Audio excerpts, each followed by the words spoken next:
All right, everybody, thank you for being on the phone, and hopefully you're following along online as well. We've got a few slides.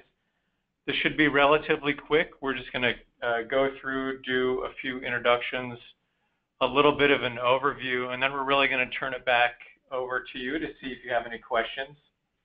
If you're following along online on the webinar, we do have a slide up right now showing the beautiful SACOG staff that's going to be working on this project. Up in the top left corner is myself, Rafe Porter. We also have Adrian, Monica, and AJ, who are going to be wearing many hats throughout this project. And if your team or your project is selected, you'll be working with these folks quite a bit. So we just wanted to give you a quick introduction. What we're going to be talking about today, very briefly, as I mentioned, is just give a little bit of overview about the application. There's been some questions about the application and some of the components of that. We'll talk a little bit about teams. I'll give you an overview of the schedule, and then we'll turn it over to you for questions and answers. Just as a reminder, this is the website here. Most of the information that will be presented today, including the application, can be found on this. If you're not following along on the website, it's simply just sacog.org/Civic Lab. You can also just go to SACOG website and find it there. And I actually Googled Civic Lab the other day, and it was the #2 hit on there. So if you just want to Google it, you can find it as well. So the application, I have a quote up on the screen right now. And again, if you're not following along, it's Albert Einstein saying that if he had 1 hour to save the world, he would spend 55 minutes defining the problem first. And this is really what we're trying to get at through this application process. And there's 2 points here. One, spending an hour. The application should not be that long. It shouldn't take you very long to enter in all of your information. And the second is we want this to focus more on the problem instead of the potential solution.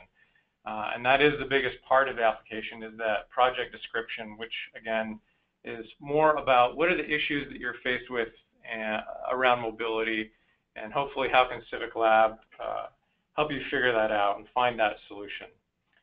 Another part of the application that there's been some question on is the teams. There's a little bit of information in there about who's going to be on your team, who is the lead on this. If you think that there are other agencies that you would want to work with or should be involved in your project, I do encourage you to reach out to them and see if they're interested. If you're having a hard time getting a hold of somebody, put down on your application who the agencies are that you would want to or you think you should work with. And if your project is selected, we'll work with you to identify and contact those people or someone similar to help work on your project. And even though these multidisciplinary and multi-agency teams is not a requirement, we do feel it makes for a stronger project. And so we are strongly encouraging you to do that. Another part of the application talks about your plan for implementation. And this is really just a brief description of how the work is tying into your larger plan and a ballpark estimate of the cost that you think would be associated with this. An example would be something like you're creating a complete streets plan already and you feel like the Civic Lab project would tie into that, and the rough cost that you think to implement this would be about $500,000. This information is really just to give SACOG a ballpark estimate of what you think it would cost to implement something. This could be over multi-year, it could be a 1 year, whatever you want to put in there is fine. It's really just to give us a sense of how much money do we need to be looking for to implement these projects and what some sources might be for us to explore. The last thing on the application that we've had some questions on is about who can apply. And anyone can complete and submit an application through the website. Any team, any individual, it doesn't matter who you are or where you're from. The only requirement is that the Civic Lab projects that are selected to move through the Civic Lab must be led by a public agency. So if you are someone that submits an application for Civic Lab and you're not a public agency, And we feel pretty strongly that your project should move through that. Again, we'll work with you to identify a public agency to work with and that can lead that process. The main reason, again, that we want these to be led by public agencies is if we are able to secure some funds to implement your project, it's just much easier for us to work with public agencies because of a lot of the funding sources that we typically use. Another question that we've had a lot is around the $500. You do not need to submit $500 to submit your application. The $500 only comes into play if your project is selected. We will work with the lead agency once the projects are selected on how best to deal with this $500. But there's nothing needed now unless your project is selected. And again, the $500 cost is really just to cover materials and some supplies, and if we need to bring in some national and local experts, it's to cover some logistics costs. Another big question that has come up quite a bit, as I alluded to earlier, is this idea around teams, and we've sent some information out about this. And there is a lot of information on our website under the FAQ about what teams are. I think we're really thinking in the very, the Webster definition of this. It's just a group of people that are working together on a common goal.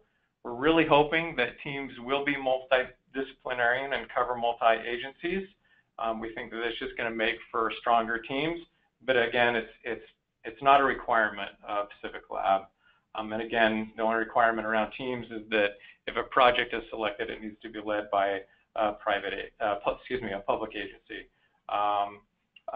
We are thinking that the sweet spot for teams size-wise is probably between 3 to 8 people, with maybe 5 being right in the middle. But obviously, we're willing to, if it's a good, strong project, we're willing to select anything. Up on the screen right now is just a little bit of information about the schedule. As hopefully you're all aware, applications are due September 15th by 5 p.m., so you still have a few days to get those in. Once we have those applications, SACOG will be reviewing those, and we're giving ourselves until September 29th to select and contact the teams.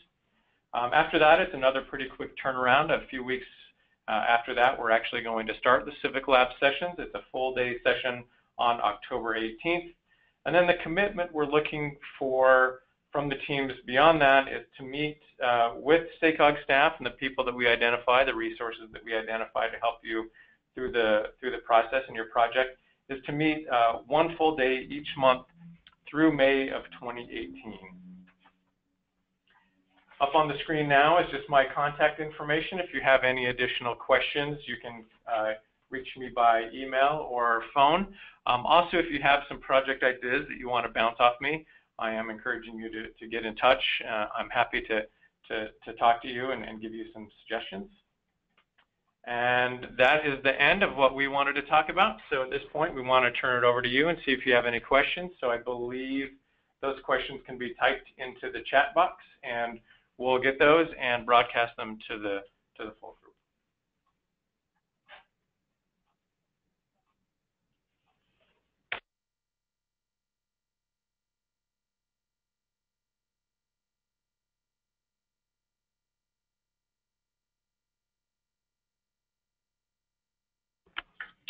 So if you have any questions, go ahead and type those into the chat bar now. If we don't have any questions, then we'll just end the webinar early, which I'm sure you're all fine with.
right, so we have our questions rolling in. This is Monica Hernandez talking.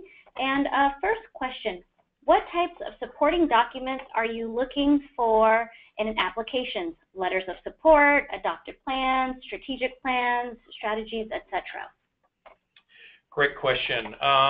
Really anything that you think, and again, with the idea that the application is focused on the issue, so anything that you think describes your issue, helps frame it around what's happening in your community. If you have some work that is complementary to some of the things that we would be looking at Civic Lab, I would include those, or you could include those as well. Letters of support aren't actually needed, but if you feel like you want to include something from any of the partners that you are proposing in your proposal, that could be worth uploading as well. But names and phone numbers would suffice on the partner and team portion as well. Great. Next question. Does rough cost of project include labor of staff or just hard cost of project implementation? So I think if we can just add a little bit of clarifying language to that for everyone, that means the applicant's estimate to implement whatever they're planning to test. Correct. So does that include labor of staff or just the hard costs for implementation? I think it should include the labor of the staff as well, but not the labor of the planning during Civic Lab. It's only once we have the plan created through Civic Lab and we're moving into the implementation phase. So any capital and staff consultant costs as well. Great, thanks. Another question, is there selection criteria for determining acceptance into the program? Well, anything that's listed on the application online are what we're going to be reviewing. We're going to be, again, paying most attention to that issue statement to see, you know, what is the issue, how well thought out is it. I think the other thing that we would be paying attention to is that in the plan implementation about what other work might be happening from the lead and partner agencies that could be used to help inform the process as well. And then we would love to have some geographic variation as much as possible, so we don't want everything to come from one particular jurisdiction or one particular county. So we encourage everyone to apply to this. While it's not, again, it's not a requirement, we will be looking at that a little bit around the geographic variation around our region. Great. Next question, could you explain the graduate student help that could be used for the project? We do have, through a statewide program, potentially have access to some recent college graduates that could be used if there are staffing constraints for a project. We're not exactly sure how many of these fellows we have, but we do know that there is the option to provide those if needed. Thanks. And keep sending these questions in. Right now, this is our last question. Following up on an earlier question, will labor costs be considered eligible and or appropriate for the estimates even if the lead agency does not have an improved indirect cost allocation plan? Absolutely. I think that we want to know the full cost of what it would take to implement this. That's not any sort of guarantee that if we do find the funds that those costs will be covered, as a lot of that will depend on where we secure the money and any limitations on those funds. But we want to know the full cost of implementing it from A to Z so that we can make sure that we're looking at every source that's out there.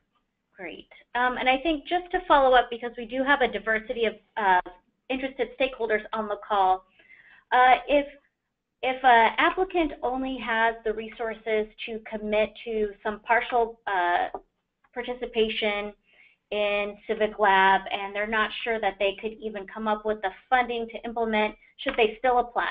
Absolutely.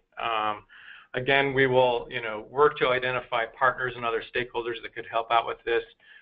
We are looking at what other resources might be available. whether that's through college interns or consultants. But we do want participation from the lead agencies and their identified partners because we feel like that's critical to the success of any of these projects. Great, thanks. And with that, we've made it through our list of questions. We'll hang on for just another minute in case anybody else is typing anything in.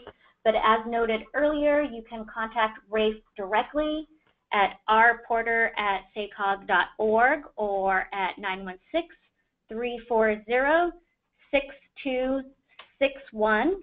And you can talk with him, problem solve, ask some questions. Again, the application deadline is this Friday at 5 p.m. So we will be available. And with that, we have no more questions in. We thank you all for your time today and look forward to seeing those applications coming in. Thank you and have a great day.